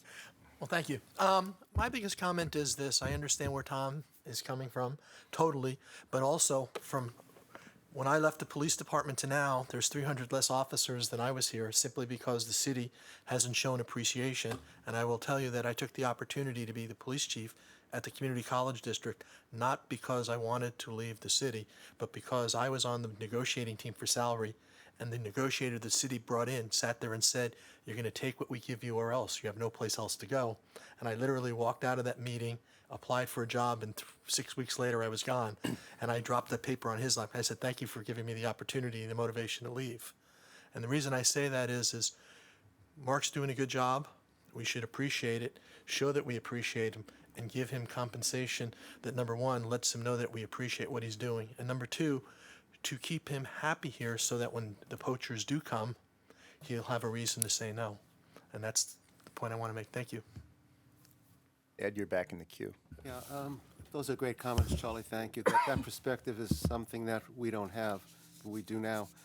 I think it's important to note that not only do we appreciate Mark, a year ago we did 360s, and I can tell you Mark's staff appreciate Mark too. And Mark sets a tone at the top, and I think that staff appreciate that tone. They follow that tone, and that's why we have an excellent investment section, we have an excellent member services, we have excellent benefits administration, HR, finance, it all starts with Mark. And I think I couldn't have said it better than Charlie. We've got to do what we need to do to make sure that Mark stays here and is happy. And I appreciate the fact, Val, you mentioned Lehman Brothers and Goldman Sachs and not Wells Fargo, because that would have been a little different. Yeah, Mark doesn't have the kind of money to give back. I don't want to quibble about pennies. I think I didn't make a formal proposal. Val did. Either one of those I could live with. We're just talking about a couple of dollars here and there. But I would like to put a formal motion on the table, and I will use your motion, Mark, Val, that we increase Mark's base salary to $240,000 and leave the car allowance at $3,600. And that's a motion. I'll second that. For clarity, is that at the next pay period, Ed? Well, that's a good question. Whether or not we go retroactive to July 1st is when we originally started this conversation, and that's the way we meant to do it. But I think we did mean to do it that way, so I think it would be commencing July 1. Or whatever, first period. The first pay period. Yes. Yeah. September, rather. The first 1. pay period. I'm sorry, yeah. September. All right, so Cynthia, will you bring up that motion? As of September 1st? Yes. Or the first pay period ending The in first pay September. period, which would be September 10th, which is the beginning of a pay period for September. All right. Once the motion's up, Yes. September 10th. we can have Ed make the motion, I'll second the motion, then if there's further discussion, we can have further discussion, or we can go straight to the vote. How's that one look? September 1 instead of 10, I think. No, No, it's September 10th, based on the pay period. Never the mind, beginning of thank pay you. 2016 instead of 17. Oh, you're going to make him wait a year? September's gone. All right, so the motion's up. We need to have it made and Can you seconded. make sure that that includes retro? Motion to approve increased base salary. We're saying as of September 10th. Okay, We're good. I think it does. okay. That's good.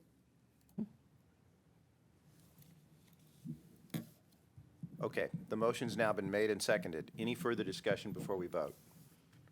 Great, let's call the vote then. Ready to vote?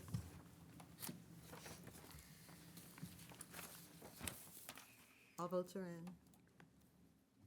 The motion carries unanimously with one abstention. Thank you, everyone, for a very thoughtful and thorough discussion over 2 meetings. All right, next on the agenda is the compensation. Where is my agenda?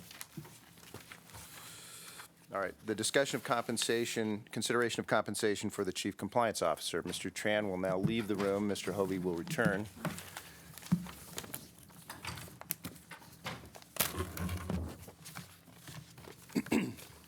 Luli ducked out on this as well, I believe, right? The floor is yours. Yeah, very good, thank you.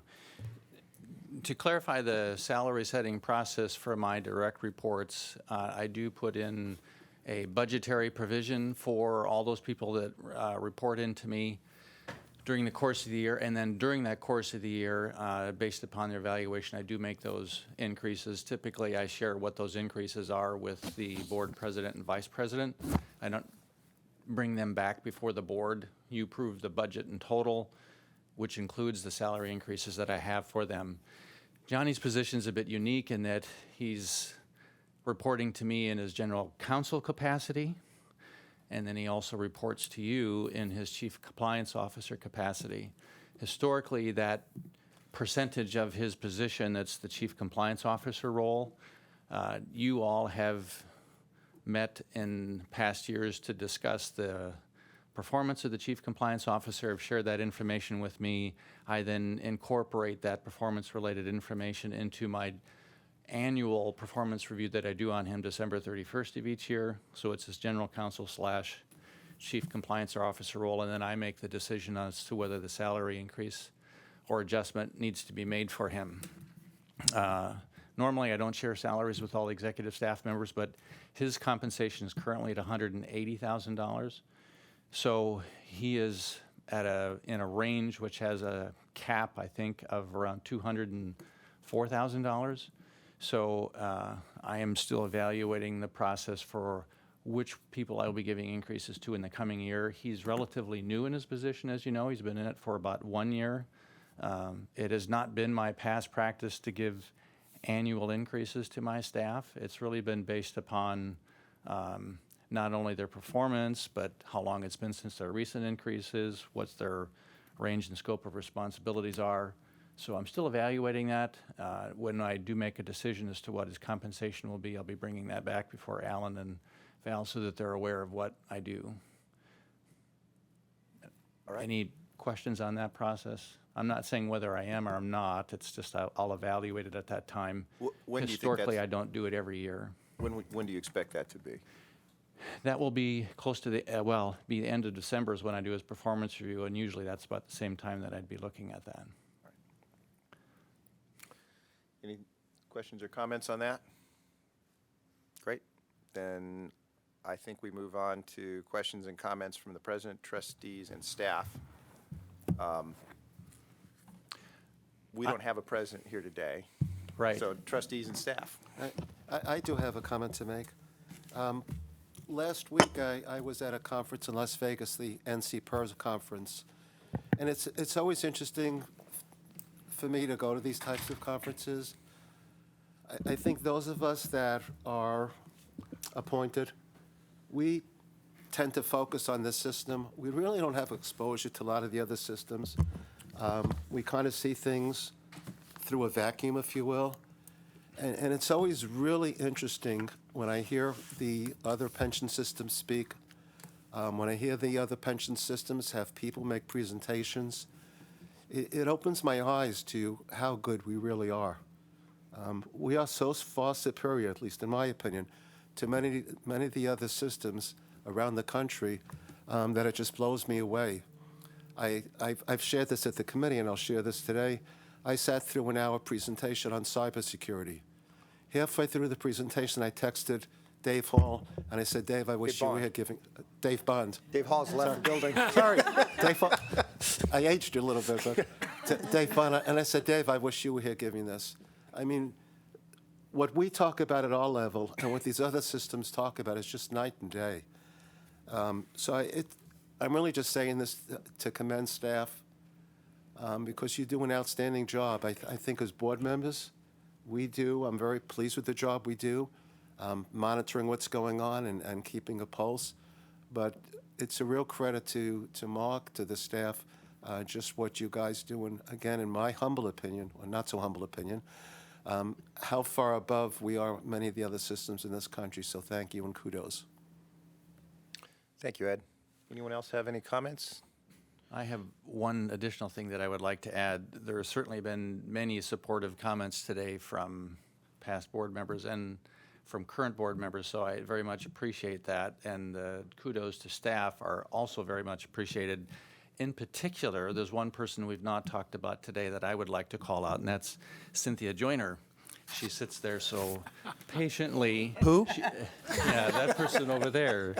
Yeah, so you all know that she supports you, I believe, very well in terms of your travel and training related issues. Cynthia also sets a very high bar for staff to ensure that these board meetings go very well and that all the materials that you read are turned in on time. So I very much appreciate that. We have all employee meetings that are held the week following these board meetings where we do updates. Frequently at those meetings, we also pass out service recognition awards. And at this last meeting, Cynthia Joyner was recognized and received a cash award for her excellent service. So she's done a great job here. I just wanted to thank her as we finish the year here, our last meeting of the year. So thank you, Cynthia.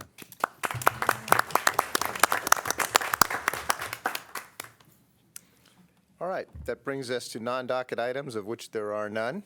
And so we'll adjourn into closed session.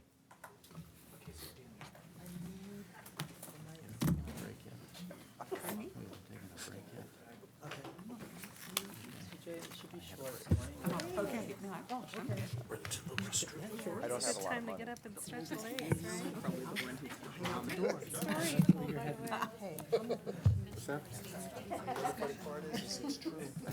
Yeah.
but I think this is a good goal. Ordinarily, we should be done before noon, if not before 11. We've had a couple where we have the investment or the actuarial people come, and that's an hour and a half discussion of its own, so. If you see items on the agenda that are under business operations that haven't gone through a committee, those are the ones that take time. All right, so are we back in session? We are. All right, then we're adjourned. Okay. Oh my God. You have to report out. Oh, I have to report out that, that there was no action taken as a result of the closed session. Now we're adjourned.